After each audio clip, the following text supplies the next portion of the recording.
નમસ્કાર દર્શક મિત્રો, હું શીતલ મહેતા ન્યૂઝ ઓફ કચ્છમાં આપનું સ્વાગત છે। જોઈએ આજના સમાચાર।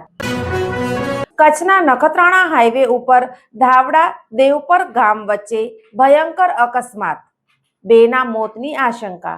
કચ્છ જિલ્લાના નખત્રાણા હાઈવે પર અકસ્માતની ઘટના સામે આવી છે। નખત્રાણાના ધાવડા અને દેવપર ગામ વચ્ચે ટ્રક અને કાર વચ્ચે સર્જાયેલા અકસ્માતમાં 2 લોકોના ઘટના સ્થળે જ મોત નીપજ્યા છે। આ અકસ્માત એટલો ભયાનક હતો કે કારનો કચ્ચર ઘાણ નીકળી ગયો હતો।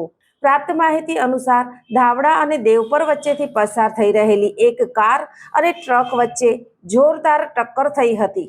આ અકસ્માતને પગલે ચીસાચીસ મચી ગઈ હતી અને આસપાસના લોકો દોડી આવ્યા હતા। કારમાં સવાર 2 વ્યક્તિઓના ગંભીર ઈજાઓ થવાને કારણે મોત નીપજ્યા છે, જેના પગલે પરિવારમાં માતમ છવાઈ ગયો છે। આ કરુણ દુર્ઘટનામાં એક નાની બાળકી સહિત અન્ય 2 વ્યક્તિઓને ગંભીર ઈજાઓ પહોંચી છે। ઘટનાની જાણ થતાં જ 108ની ટીમ તાત્કાલિક ઘટના સ્થળે પહોંચી ગઈ હતી અને પ્રાથમિક સારવાર આપી ઈજાગ્રસ્તોને વધુ સારવાર માટે નજીકની હોસ્પિટલમાં ખસેડવામાં આવ્યા છે। દર્શક મિત્રો, આજે તારીખ 16 એપ્રિલ 2026 આ હતા આજના સમાચાર। આવતીકાલે ફરી મળીશું, ત્યાં સુધી મને રજા આપશો। નમસ્કાર।